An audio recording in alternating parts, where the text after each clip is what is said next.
Hello, welcome to the Redmen TV Uncensored match build-up show. Liverpool taking on Hull City. Still Hull City, not Hull Tigers or anything like that. Hull AFC. Hull AFC, City Tigers. Hull City AFC. Whatever. If you type in Hull FC, you get the rugby team, as I discovered this morning. Okay. Which is strange because you wouldn't imagine a rugby team would have a football club in the title, but... There you go. Well, I don't really know what to do with that information, Aubrey, thank you. Sorry. That's great. I thought it was pertinent. It's all called Rugby Football Club though, isn't it? They're all called that. Are they? Yeah. I also don't know what to do with that. So I'm going to move on. As you can tell, Chris and Aubrey are here. We've had a fascinating conversation about the dating apps that Aubrey uses. So if you're looking for a man. Yeah, about, as you described Moreno as a pocket-sized human being. Pocket-sized person. Yeah, which would... I realised I'm heightist. I fight against my own self-interest because I've been giving him shit all season for not being able to defend on the far post. And I'm essentially... I'm like a ginger who's a self-hating ginger. Yeah. But I'm not ginger. I'm just short. Sensational. And still single, ladies and gentlemen. So Sal. So yeah, Chris, Hull. We've had a good start to the season, all told. We've put several of the fears to bed, but this is the game where, and we talked about it post Chelsea, there were people going, well, it's all very good beating Chelsea, but you've got to beat Hull next weekend. And I said, listen, enjoy the weekend. Try to enjoy your weekend Calm first. down a bit. It's Friday night, it's half 10. Come on, enjoy the game. Have a pint and a wank and fucking enjoy your life a little bit. But, you know, if you're going to worry about things, these fears are bound to rear their ugly heads right now, because it's all well and good, and we said this in the past and said it again, it's all well and good beating Chelsea, it's all well and good beating Leicester, beating Arsenal, but if we're not going to be capable of then turning up against these so-called lesser sides in the Premier League and beating them, then it is going to be another one of those. Look, it's a good test for us because I know Hull beat Leicester on the opening day, and then they beat Swansea, a poor Swansea side. They've drawn with Burnley, but they lost 1-0 to Manchester United and they got spanked by Arsenal 4-1, didn't they? So if Arsenal and Manchester United are going and beating them, Liverpool should be going and beating them too. Mm-hmm. So I think it's actually a good test for where we are as a football club right now. And you're totally right, Liverpool need to go out and beat Hull, but we needed to go out and beat Derby as well. And we did that. Yeah. So, I've been shouted down in the comments, actually, from the match reactions of being too optimistic and stuff, which, if you know me as a person, I'm not that optimistic a person. I'm definitely a pessimist type of guy. But when it comes to football, I'm still fairly optimistic. I think we're just going to turn up and roll them over. Like. Yeah, I think you're right. I think my thinking on this, when I was looking at it, was, prior to actually seeing the Arsenal result, was that this was a really good time to play Hull, because they've had that initial, like, we're all in this together, us against the world, you know, the feelings doing a decent job to keep everything ticking over. Well, they've gone out and bought some players in, and they've got that, like, I think there's a temptation now that they've got over that initial hump of like, okay, well, reinforcements are here, and this is the part of the season when the little honeymoon period starts to come to an end, and you start playing these big teams, going away from home, particularly coming to Anfield. That you know, we should exactly what Chris says. We should have no problems going and doing that, and we should expect Liverpool to get at least put in a very good performance against a team like that. Yeah, look, we have to win. We have to win. We'll have to win, Aubrey. We do have to win. Ultimately, the Hull City at home is one of those games. It's only our second home game of the season that we have to win. And anything less than a win, every Liverpool fan should be rightfully disappointed. Hull aren't good. They're not a good team. They will be in the relegation dogfight. Yeah, they surprised Leicester on the opening day. There was a lot of narratives playing into that. There was only 13 fit players. You know, they had the caretaker manager who's been there for years, who they all wanted to see get the job. As you've said, though, that momentum's kind of died off. A team that can get spanked 4-1 by Arsenal at home should not be going to Anfield and getting anything from it. Yeah. And it's really important that we don't have two black spots on this start of the season. We've got the black spot of Burnley, need to eradicate that. Yeah. Just go and do it. It doesn't have to be sexy. It doesn't have to be an unbelievable performance. It doesn't have to have been a win by 4 goals. Win 1-0. As long as you win, as long as we get that result, which is another win under our belts and a second home win of the season against the lesser club, just to allay those fears. I don't know if you saw the coverage beforehand of the derby, but they talked to Jason McAteer, and he was like, I looked at the fixture list, and he listed our next few games, at first I thought, wow, there's like 4 wins, and then I remembered it's a Liverpool, and they probably won't because they struggle against them teams. Yeah. Can we kill that narrative now? Can we go out there and beat? This game will certainly go. We'll take steps towards doing that, and I think that's what this has got to be about, Chris. And you can lose to Burnley.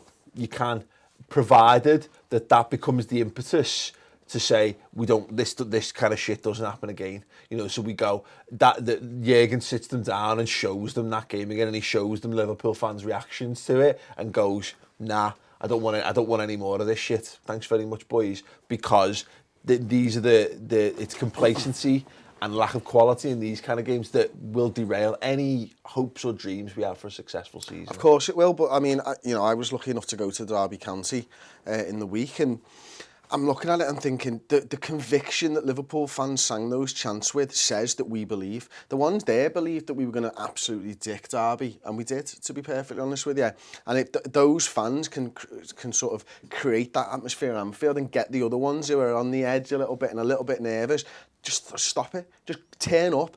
Friggin' support the club, sing your bloody heart out, and that'll help the team. That's the best way to support a football team. It's not to go in there going, oh, we have to absolutely fucking win this game and be nervous about it. I'm sorry that I said it in that way, but I just think that's the wrong. I think that's the wrong attitude. Just turn up, sing, support the team, help them get through it. You're right. And it's one of those things. It should just go unsaid.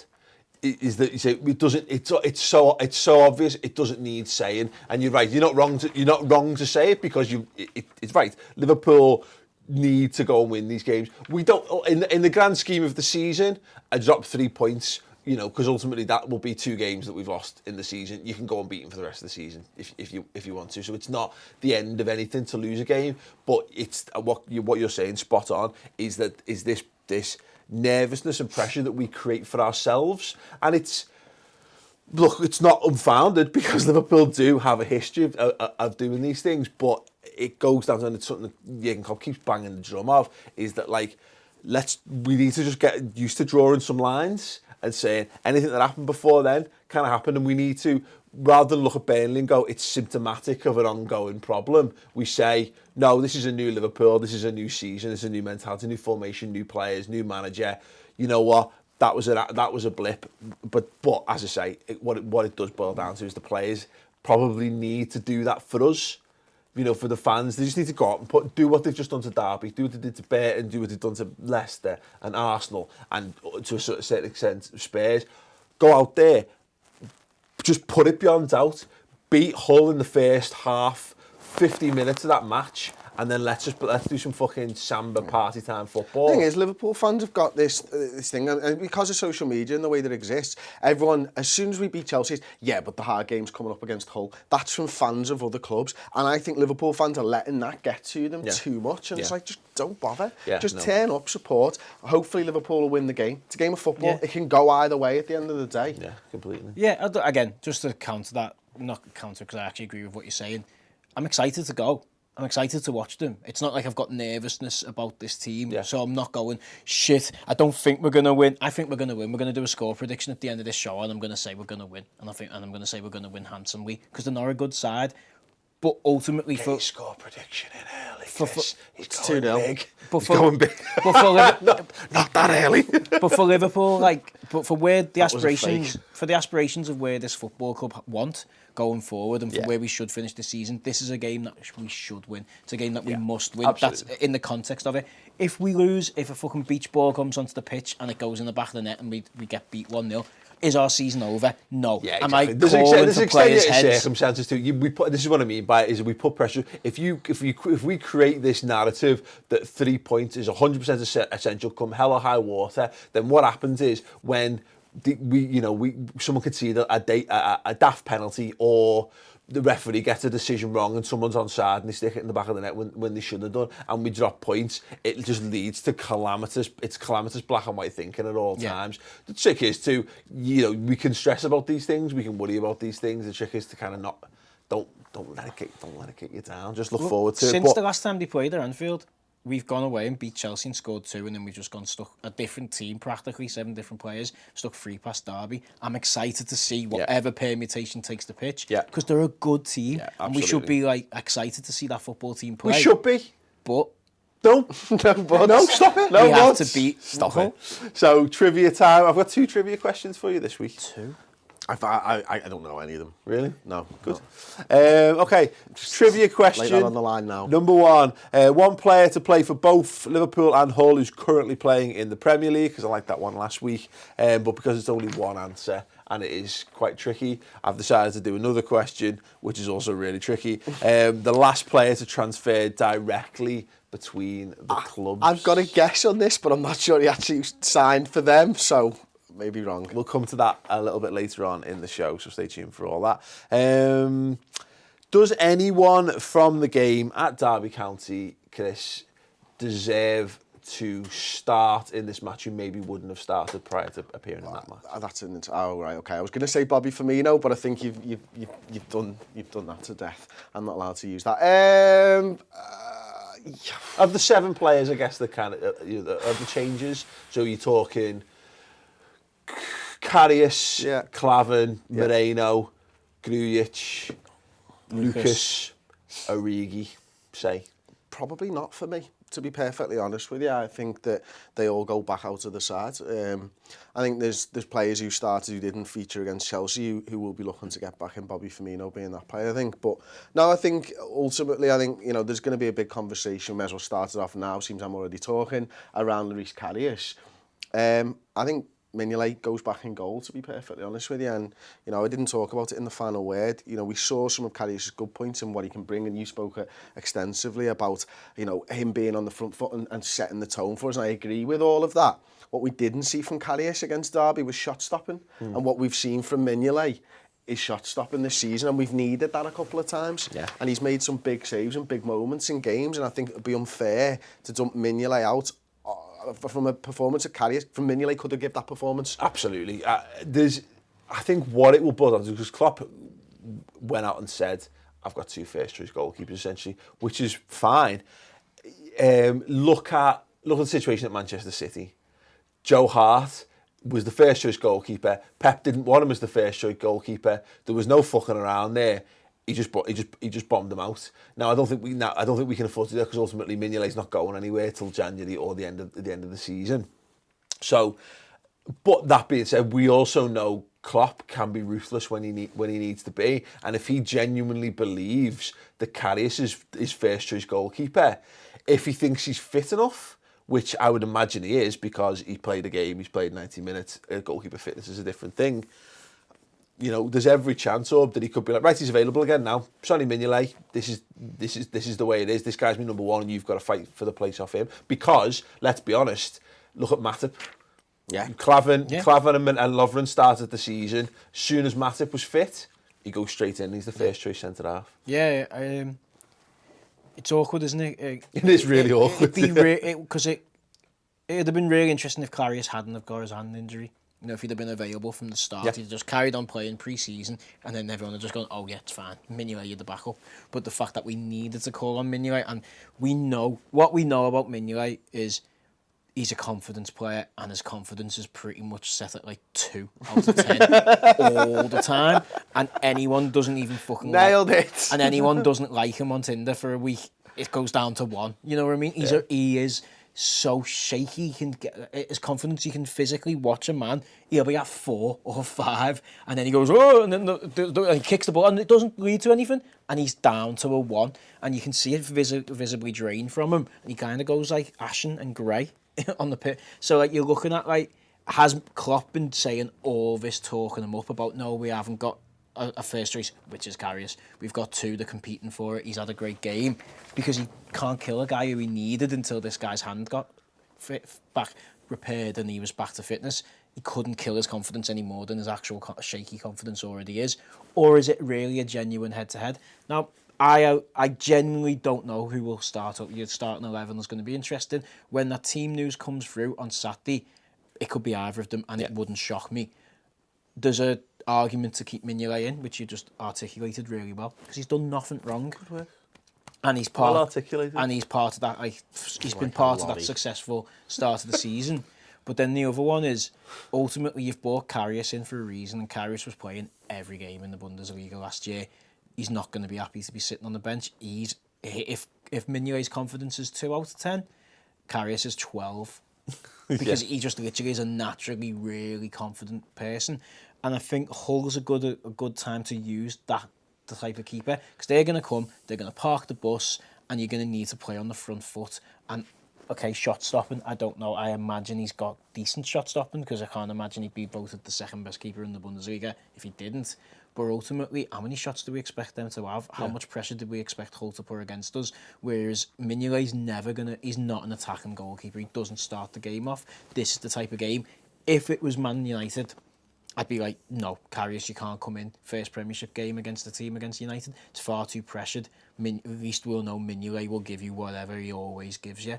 But with it being Hull, Heart attacks. Yeah, panic and frustration. But I think that with it being Hull, I think it's a different pressure and a different type of game. It might be the time to play Karius. Well, I think you make a good point. Sorry, Chris. That's right. There's a case to be made there. I've just got quickly had to remind myself on the fixture. So obviously it's Hull followed by Swansea. Then we've got the international break. Then United. You don't want to end up with a situation where, let's say Mignolet, because you're saying, well, it's Mignolet's place to lose. So let's say Mignolet drops an absolute fucking bollock. He's fine against Hull, but drops a bollock against Swansea. You then throw in Karius in against Man United, and look, sink or swim, he's good enough. He'll be good enough. But that extra scrutiny on a goalkeeper in those kind of situations, all the eyes would be on him, and all it would take is one flap it across, which we've seen him at Derby to say, and then you could actually put him back. You could knock him back a step or two in his development or what have you. So I think you're spot on. I've not thought about it, but if you're gonna do it, you might as well bite the bullet and chuck. You're spot on actually, because at the moment the only people talking about Karius replacing Mignolet would be Liverpool fans. Yeah. The outside media narrative wouldn't care, because Mignolet hasn't dropped the bollock. So they haven't got that story to hinge it on. He came in against Derby, he's kept his place. It'd be a minor story, whereas if we have to keep playing him until Mignolet drops a bollock, you've got the fact that he's dropped a bollock, then you draw the attention, then he's been bombed out, and whatever game it is, whether it's he drops a bollock against Hull and Karius comes in at Swansea, so now it's actually a decent scenario to bring him in. But flip side to that, what does that do to Mignolet? Destroys him. Exactly, because this is the thing, again, on the flip of it, Chris, you go, right, okay, listen, fuck it, because we think Karius is better. What happens then when Karius picks up an injury, or he then does something, and you've got to drop Mignolet back in, and he's like, all of a sudden, well, hang on a second. Yeah, I think, as I say, I think maybe, I agree with all your points. I think it's a perfect game for him to come in against Hull for the tactical reasons that you were talking about. The fact that we're probably going to have all the ball, and, if they're looking to get someone on a counter-attack, it's good to have someone probably patrolling the edge of his 18. But I think for the long term of at least this season anyway, you keep Mignolet's confidence up. The young stud waiting in the wing his confidence ain't gonna go down. No. And when he's ready to step up, I actually don't think it will matter whether it's against Manchester United. To him, it'll matter to the outside. You're totally right, but to him, I don't think it would matter too much. The one thing I would say is Mignolet got dropped for Brad Jones, didn't he? And he actually came back and was the best he'd been that season. Actually, he was dreadful, and then he was better. Yeah, but he actually, so he was the worst he'd ever been, and then he actually repaired it, and he actually went on a run where he was decent. So he has shown that he can respond to being dropped and turn it round. I don't know. I think ultimately you've got to be ruthless. Ruthless is the word. Yeah. If he's there and if he's earmarked, why play a player until he's made a mistake? Because maybe that's just the way that we're looking at it, though. Maybe he's not playing him until he makes a mistake. He's playing him until... He's playing him because he's performing well. Yeah. Every goalkeeper's got a mistake in them now and again. If Mignolet hasn't made a mistake so far in the 6 games or something, that might not be him playing him till he makes a mistake. That might be him playing him because he's getting better every time. Yeah. We've brought Karius in. I think Mignolet's performances have improved. Yeah.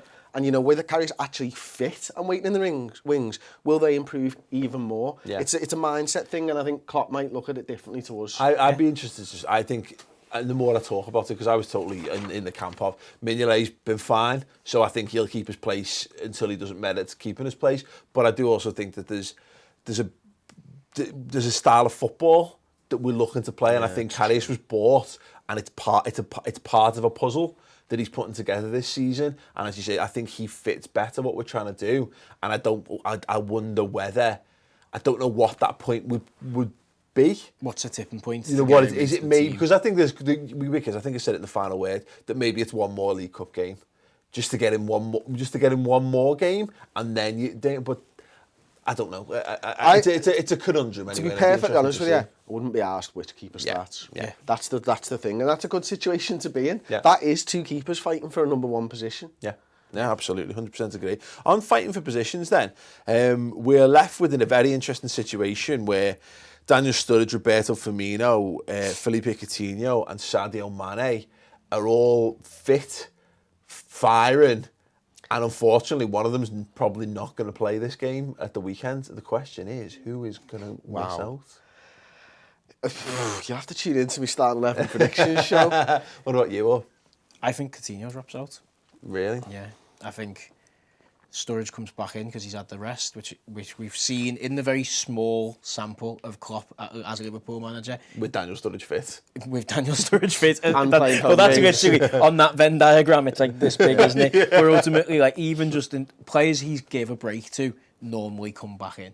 So I fully expect Lallana, I fully expect Lovren, I fully expect Milner and Wijnaldum to come in. So then the only one on left on that list is Sturridge. And I think home game, Mignolet as well, yeah, whatever. But I think Sturridge comes back in. I think Sturridge is the home striker, and he played so well against Leicester. You know, he did everything that was expected of him in that game except not score. And it didn't matter because ultimately there's games where Daniel Sturridge has scored at home and we've won that game, we've drawn that game, we've lost that game, and that's not what's expected of Daniel Sturridge because ultimately all he did was put it in the back of the net. He wasn't a team player, he didn't play for the team, he was actually quite selfish or isolated or whatever. Leicester, he didn't score, but the play, the movement, the positioning, he proved to me, to Klopp, to everyone watching that game, that he is a Jurgen Klopp type of footballer. And if he can replicate that performance, I thought he did very well against Chelsea as well. That's him. He's in that team. And I think against a team like Hull, Phil Coutinho's a magician. Phil Coutinho's brilliant, but you need the pace of Sadio Mane because that's a key component of our side. You need the goal-scoring ability of Sturridge, even just to tie up their defence. Like they played Curtis Davies and Livermore as centre-back against Arsenal, and Livermore got sent off, so he's going to be suspended. I don't know who they're going to play as their other centre-half. They're short. I think you stick someone who literally loves to score goals in that team. And then I don't think you can drop Firmino. Firmino, I mean, let's face it, Firmino would have started against Chelsea. Yeah. He looks like he's as with Lallana, he looks like he's another of those nailed on starters when he's available. And I actually do think that Coutinho, I agree with the Coutinho thing because the fact that he did start the game against Derby, when we said actually prior to that, that's the kind of game Coutinho normally misses. He normally misses out those games, so he's ready for the weekend. Again, this is another wonderful situation that we're in, and just because we've maybe got an 11 for this weekend doesn't mean that is the best 11. It's the best 11 for that individual game. I think there'll probably a lot of people, if Coutinho misses out, there'll be all kinds of bollocks around it, whereas I thought that the front three of Firmino, Sturridge and Mane looked like our best front three when they played against Leicester.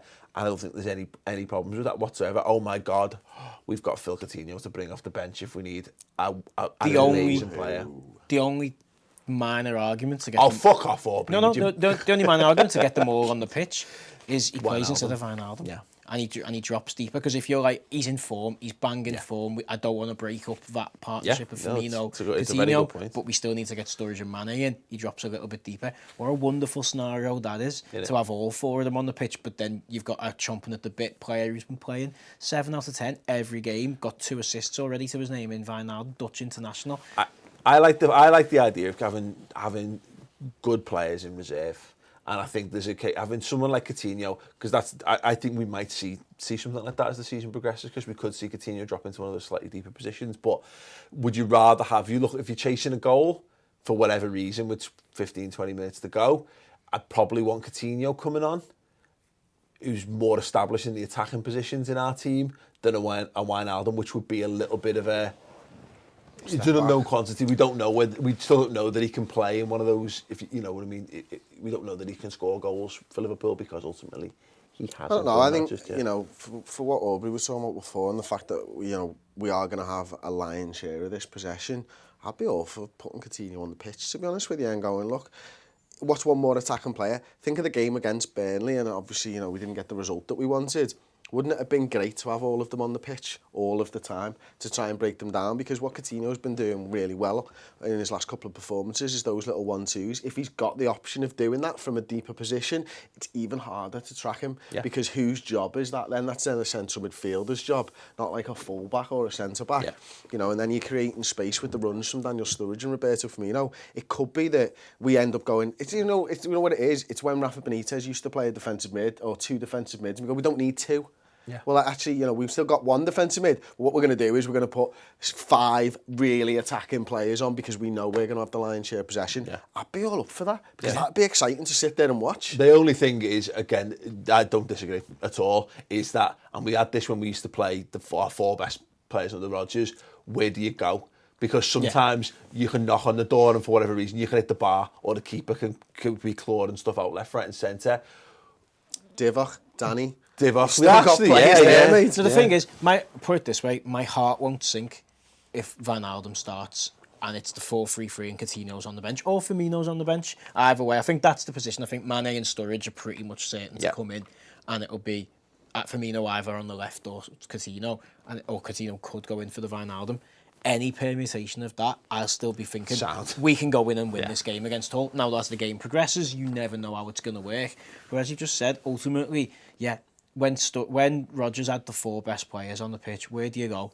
You return into Moses, you return into Aspas. Yeah.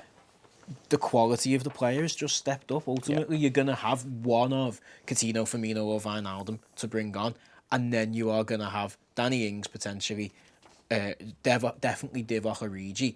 And you're looking at maybe an Emre Can, a Grujic. You're going to have Emre Can, Grujic and Ajaria in that other component. So if you're looking at who's your 3 substitutions and it's not working, you need to go and chase a goal. You can Divock Origi on fresh off. He's a confidence player as well. He's just scored a great goal. He offers a very different threat, and we've seen that we do use him as a sub.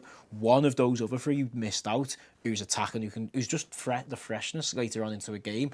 And then even like the wild card, we're dropping down to your 3rd sub being your wild card. If your wild card's Danny Ings or potentially Ajaria, I think you're in a good position. Yeah, no, completely agree with that. Quick question: Do we greet the coach?